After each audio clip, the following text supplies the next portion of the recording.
Mais dans la motion qui a été acceptée tantôt, il n'y a pas de place pour proposer de nouvelles motions ou des nouveaux changements. Je m'excuse, mais c'est la loi ou le règlement que la Chambre a passé. Il faut que je reste en dedans de ces paramètres. The honourable member for Kildonan St. Paul. Thank you, Mr. Speaker. I'm very glad to be speaking to this pressing issue that has really got Canadians glued to their televisions. That the convoy has been really all over Ottawa and across every major city in Canada, and we've even seen it spread to other countries around the world. So I'm very, very glad that after 2 long years of division on COVID, that we are finally beginning to debate this important matter in this historic House of Democracy. I did want to begin my remarks by, actually I forgot to say this right off the bat, but I'll be splitting my time with the member from Mégantic-l'Érable. So I did want to begin my speech a little bit about talking about what kind of politician I think you have to be to make a difference in this place. And I think every MP in this House has a bit of a different style. And when I first came here, I really, for me, I wanted to be a bridge builder. And that really came from where I grew up and where I went to university. I grew up in a small farming community in rural Manitoba to 4 generations of Canadian farmers, so I had very entrenched rural prairie upbringing and values. And then I went to university at McGill University in Montreal, a very prestigious, elite, liberal sort of university, and I met kids from all over the world with all different political views and worldviews, and really got an incredible experience learning about how other people think about the world. And I did find that often while parties will disagree and someone will say, I'm a staunch liberal, I'm a staunch conservative, or I'm a staunch NDP, there's actually a lot more that we have in common. And something that I found that all parties, I believe at their core have in common is that they do believe that all Canadians and all people of this world deserve to be treated with dignity, compassion, and respect. And so that's how I approach these divisive issues that we as MPs encounter all the time, and they're never difficult, or they're never easy to talk about. They're very difficult issues. And I look to try to build a bridge so that we can come together as Canadians and agree on a peaceful path forward. And that's how I've been trying to look at the very divisive situation in Ottawa right now. And what I'd really like to see is a Prime Minister who calls for national unity. Last week I spoke in the House about a lot of the division that we're seeing in the country between East versus West, rural versus urban, and particularly now during the pandemic.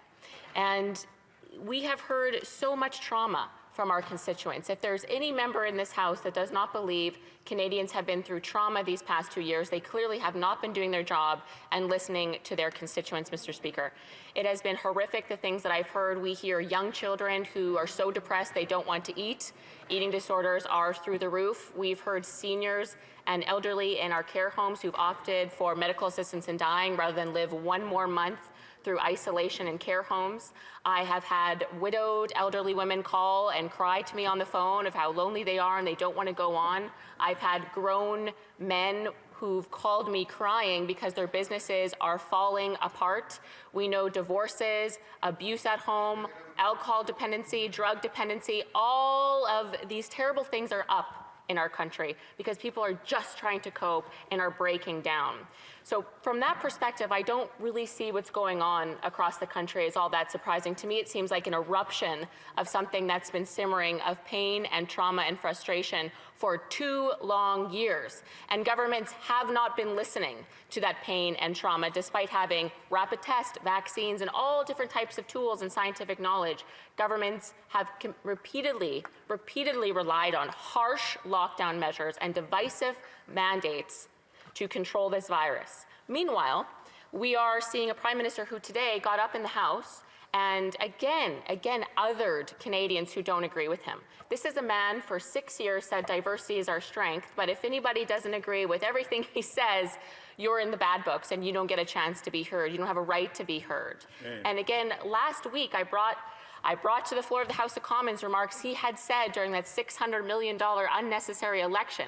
He said so many times before he called that election, vaccines for all those who want them, vaccines for all those who want them. It's a choice. He said that repeatedly, must have said it 1,000 times.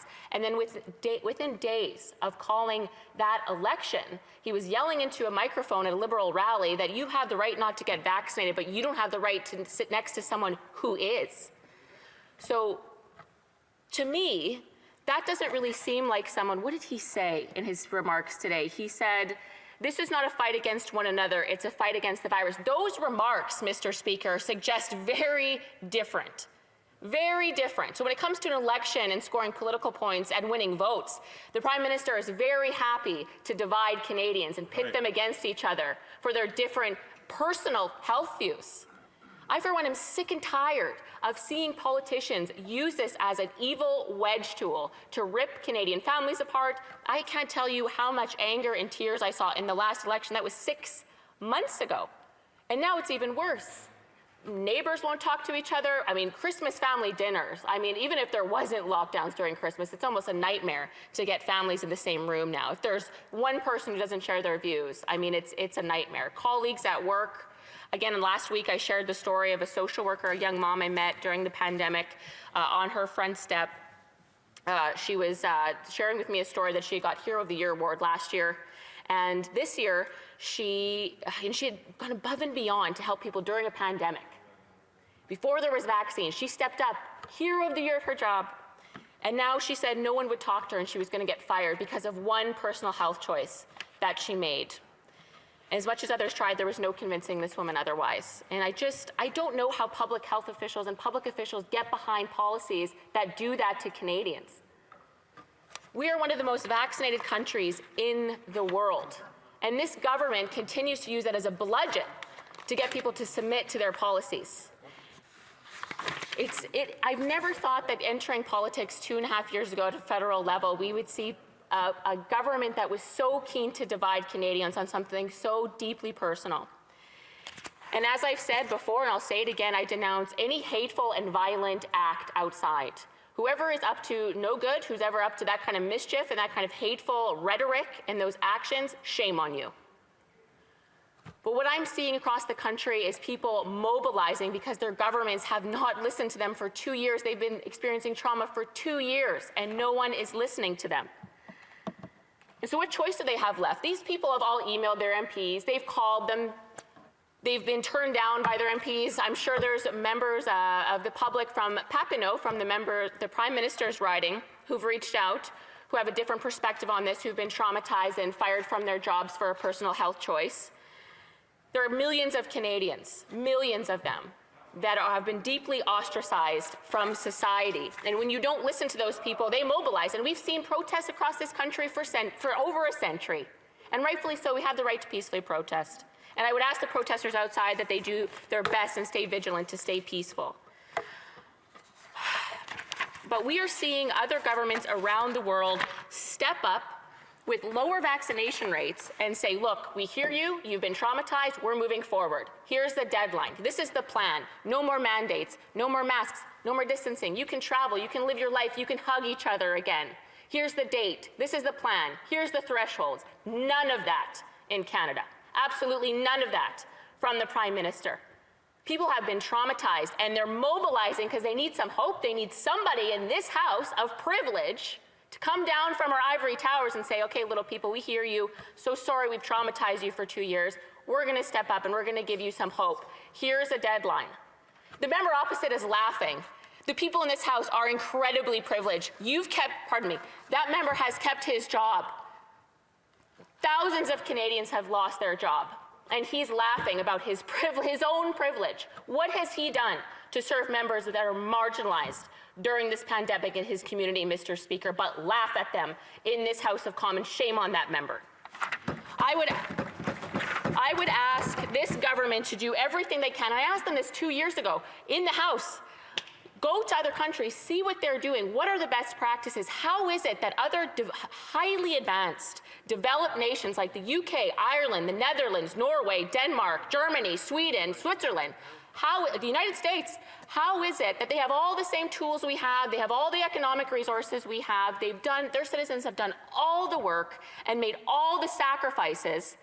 Why is it that those citizens get a plan for hope of when we get back to normal, when we get our lives back, when the people outside, you think they want to be here, Mr. Speaker? Those people don't want to be here. They want to be working, but that right was taken away from them. When is there going to be a plan from this Prime Minister? When is there going to be compassionate leadership to say, this is it, you've done the work, here's the tools, we're moving forward? Our public health doctors have told us as well, it's time to move forward, it's time to revisit these harsh mandates and divisive policies. So, Mr. Speaker, I will just end on this, and I'm very passionate about this. I think we all are from our different perspectives, but I will say I will continue to be a bridge builder, to reach out, to try to understand where others are coming from, and it would just be incredible if we could see members of the Liberal Party of the Prime Minister do the same. Time to build a bridge, Mr. Speaker.